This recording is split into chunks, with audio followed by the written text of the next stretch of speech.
दोस्तों नमस्कार, स्वागत है एक बार फिर से आज की बड़ी और ताजा खबरों में। सभी खबरें सेलेक्टेड और काम की, बस आपसे निवेदन है कृपया वीडियो को लाइक कर दें, चैनल को सब्सक्राइब कर लें और घंटी बटन जरूर दबा दें। वहीं पहली बड़ी खबर, 26 जनवरी को दिल्ली में हुई हिंसा का मास्टरमाइंड दीप सिद्धू हुआ गिरफ्तार, दिल्ली पुलिस की स्पेशल सेल ने दबोचा। जी आपको बता दें कि केंद्र सरकार के नए कृषि कानूनों के खिलाफ दिल्ली में किसानों के आंदोलन का आज 76वां दिन है। इस बीच दिल्ली पुलिस ने 26 जनवरी में हुई दिल्ली हिंसा के मास्टरमाइंड दीप सिद्धू को गिरफ्तार कर लिया। 3 फरवरी को दिल्ली पुलिस ने दीप सिद्धू, जुगराज सिंह समेत 4 लोगों पर 1-1 लाख रुपए का इनाम घोषित किया था। ये लोग लाल किला पर धार्मिक झंडा फहराने और लोगों को हिंसा के लिए उकसाने में शामिल थे। दीप सिद्धू को दिल्ली पुलिस की स्पेशल सेल ने गिरफ्तार कर लिया है। 26 जनवरी के बाद से मुख्य आरोपी दीप सिद्धू फरार था।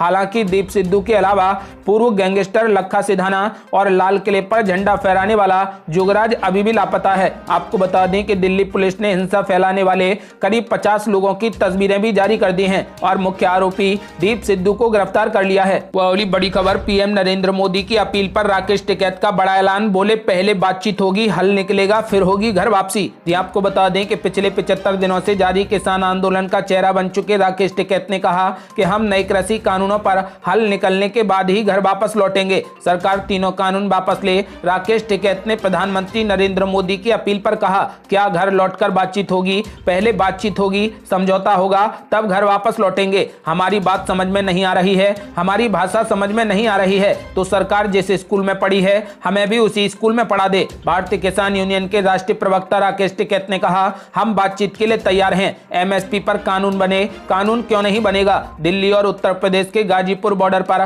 किसान आंदोलन का नेतृत्व कर रहे राकेश टिकैत ने कहा कि कानून पूर्ण रूप से खराब है। किसान आधे दाम पर फसल बेचने को मजबूर हैं। धान 8 रुपए किलो बेच रहे हैं। गन्ना किसानों को 14 दिनों में पैसा देना है, लेकिन पैसा नहीं मिल रहा। सरकार खुद कानून नहीं मान रही। व्यापारी को ध्यान में रखकर नया कानून बनाया गया है। भूख पर देश में कीमतें तय हो रही हैं, ये हम नहीं होने देंगे। राकेश टिकैत ने 26 जनवरी को ट्रैक्टर रैली के दौरान हुई हिंसा पर कहा कि उन्होंने अपने लोगों को भेजा, गुंडा लोगों को भेजा और बसों के शीशे तोड़ दिए। सरकार ही लोगों को लेकर आई तो इसमें हम लोग क्या करें? जहां पर बैरिकेडिंग से आगे हमें नहीं जाने दिया, वहीं जो उनके लोग थे उन्हें बैरिकेडिंग से आगे खड़ा कर दिया गया। उन्होंने ही हिंसा की, हमने कोई भी हिंसा नहीं की। राकेश टिकैत ने कहा कि 26 जनवरी की हिंसा की सही जांच होनी चाहिए। राकेश टिकैत ने कहा कि पहले बातचीत होगी, हल निकलेगा, उसके बाद ही घर वापसी होगी। यदि आप भी राकेश टिकैत का समर्थन करते हैं तो इस वीडियो को लाइक कर शेयर जरूर करें।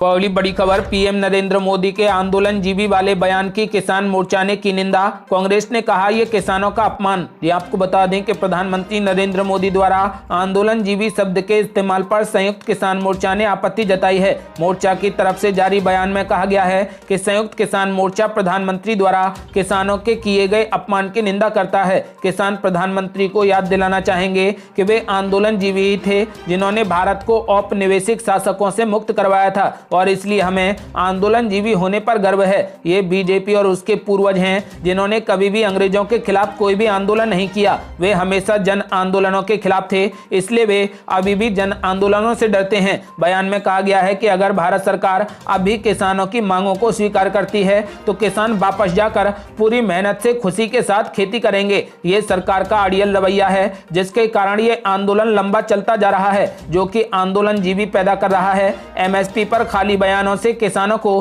किसी भी तरीके का कोई भी फायदा नहीं होगा और अतीत में भी इस तरह के अर्थहीन बयान दिए गए थे। किसानों को वास्तविकता में और समान रूप से टिकाऊ तरीके से तभी लाभ होगा जब सभी फसलों के लिए एमएसपी को खरीद समेत कानूनी गारंटी दी जाएगी। आपको बता दें कि संयुक्त किसान मोर्चा ने कहा कि उत्तर प्रदेश, राजस्थान, हरियाणा और मध्य प्रदेश में किसान महापंचायतों द्वारा दिए गए विशाल समर्थन में दिल्ली के धरनों पर बैठे किसानों में उत्साह बढ़ा है। आने वाले दिनों में इन पंचायतों से किसान दिल्ली धरनों में शामिल होंगे। आपको बता दें कि उधर कांग्रेस के वरिष्ठ नेता और महाराष्ट्र के मंत्री अशोक चाण ने प्रधानमंत्री नरेंद्र मोदी द्वारा आंदोलन जीवी शब्द के इस्तेमाल को किसानों का अपमान करार दिया है। आपको बता दें कि लोक निर्माण विभाग मंत्री चाण ने ट्वीट किया और कहा, मानवता को जिंदा रखने में किसान महत्वपूर्ण योगदान देते हैं। किसानों के प्रदर्शन के लिए हास्यास्पद तरीके से आंदोलन जीवी शब्द का इस्तेमाल करना किसानों का अपमान है, ये उनका अनादर है। इस तरीके के शब्द का इस्तेमाल स्वीकार्य नहीं है।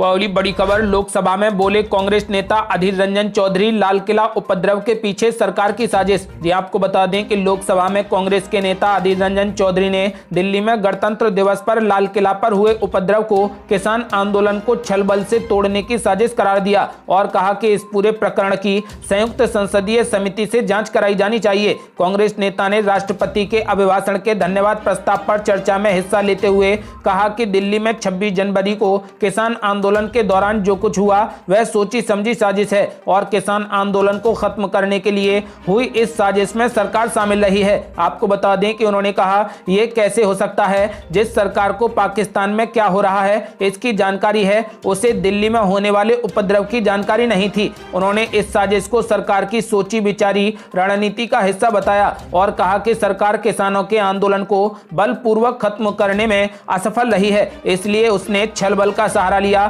और गणतंत्र दिवस पर उपद्रव होने दिया। उनका कहना था कि सरकार किसानों के रास्ते में सड़क पर कीलें ठुकवा रही है और कटीले तार लगा रही है, लेकिन वह किसानों की बात सुनने को तैयार नहीं है। सरकार अहंकारी बनकर काम कर रही है और अन्नदाता के महत्व को नजरअंदाज कर रही है। आपको बता दें कि अधीर रंजन चौधरी ने दिल्ली में हुए उपद्रव पर सरकार को जिम्मेदार ठहराया है। अगली बड़ी खबर, दिल्ली की सीमाओं से हटाए गए अतिरिक्त पुलिस बल, ट्रैक्टर परेड के दौरान हुई थी तैनाती। ये आपको बता दें कि किसानों की ओर से कृषि कानूनों का विरोध किया जा रहा है। इस बीच किसानों की ट्रैक्टर परेड के दौरान दिल्ली की सीमाओं पर की गई अतिरिक्त पुलिस बल की तैनाती को हटा लिया गया है। आपको बता दें कि पुलिस आयुक्त के निर्देश के बाद विशेष पुलिस आयुक्त मुक्तेश चंद्र की ओर से जारी आदेश में कहा गया है कि सभी कर्मी अपने निर्धारित जिले या फिर इकाइयों में मंगलवार से लौट जाएंगे। किसानों की ट्रैक्टर परेड के दौरान कानून व्यवस्था बनाए रखने के लिए हजारों सुरक्षा कर्मियों को दिल्ली की सीमा पर तैनात किया गया था। आपको बता दें कि अब अतिरिक्त पुलिस बल की तैनाती को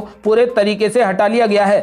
अगली बड़ी खबर, राहुल गांधी को कांग्रेस अध्यक्ष बनाने की मांग हुई और तेज। अब तेलंगाना में भी प्रस्ताव हुआ पारित। ये आपको बता दें कि कांग्रेस के राष्ट्रीय अध्यक्ष को लेकर एक बार फिर से राहुल गांधी का नाम जोर पकड़ रहा है। कांग्रेस शासित राज्यों में एक बार फिर से राहुल गांधी को दोबारा पार्टी अध्यक्ष नियुक्त करने की मांग जोर पकड़ने लगी है। पार्टी की प्रदेश इकाइयां इस संबंध में प्रस्ताव भी पास करने लगी हैं। अब सबकी निगाहें मई में होने वाले संगठन के चुनाव पर टिकी हैं। दिल्ली और छत्तीसगढ़ के बाद अब तेलंगाना भी इस मांग में समर्थन में आवाज बुलंद करने वाला तीसरा राज्य बन गया है। आपको बता दें कि दिल्ली, छत्तीसगढ़ और तेलंगाना में विधानसभा में राहुल गांधी को अध्यक्ष बनाने का प्रस्ताव पास कर चुके हैं। तेलंगाना में एक बैठक में सर्वसम्मति से राहुल गांधी को कांग्रेस अध्यक्ष बनाए जाने को लेकर एक प्रस्ताव पारित किया गया है। आपको बता दें कि अब जल्दी ही राहुल गांधी को कांग्रेस का अध्यक्ष बना दिया जाएगा। यदि आप भी चाहते हैं कि राहुल गांधी कांग्रेस अध्यक्ष बने तो इस वीडियो को लाइक कर अपनी राय हमें कमेंट बॉक्स में जरूर दें। अगली बड़ी खबर, प्रधानमंत्री के न्योते का कितना होगा असर, बातचीत की बड़ी उम्मीदों के बीच टिकैत बोले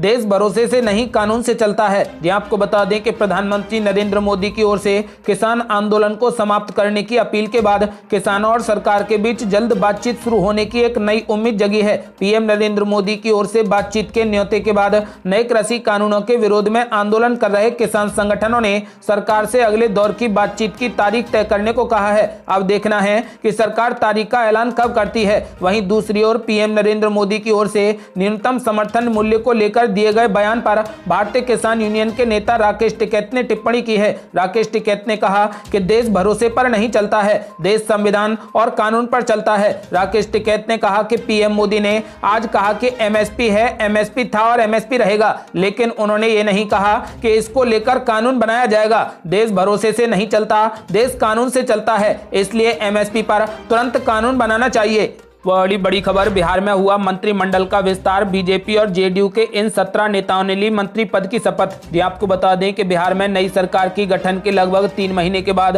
मंगलवार को मंत्रिमंडल का विस्तार कर दिया गया। बिहार की राजधानी पटना स्थित राजभवन में आयोजित शपथ ग्रहण समारोह में बीजेपी और जेडीयू के कुल 17 नेताओं ने मंत्री पद की शपथ ली है। आपको बता दें कि जिन नेताओं ने आज मंत्री पद की शपथ ली है उनमें बीजेपी के शहनवाज हुसैन, सम्राट चौधरी, सुभाष सिंह, आलोक रंजन, प्रमोद कुमार, जनक राम, नारायण प्रसाद, नितिन नवीन और नीरज सिंह बबलू शामिल हैं। आपको बता दें कि वहीं जेडीयू कोटे से श्रवण कुमार, लेसी सिंह, संजय झा, जमा खान, सुमित कुमार सिंह, जयंत राज, सुनील कुमार और मदन सैनी ने मंत्री पद की शपथ ली है। कैबिनेट विस्तार के बाद कैबिनेट में मुख्यमंत्री नीतीश कुमार के अलावा कुल 30 मंत्री हो गए हैं, जिसमें बीजेपी के 16, जेडीयू के 12 और वीआईपी और हम के एक मंत्री शामिल हैं। ये थी अब तक की बेहद बड़ी खबरें। यदि आप भी चाहते हैं कि भारत सरकार जल्द से जल्द तीनों कृषि कानूनों को रद्द कर दे तो इस वीडियो को लाइक कर शेयर जरूर करें। यदि आपने अभी तक हमारे चैनल को सब्सक्राइब नहीं किया है तो कृपया चैनल को सब्सक्राइब करें और घंटी बटन जरूर दबा दें। जल्दी मिलते हैं बड़ी अपडेट के साथ, तब तक के लिए जय हिंद, जय भारत।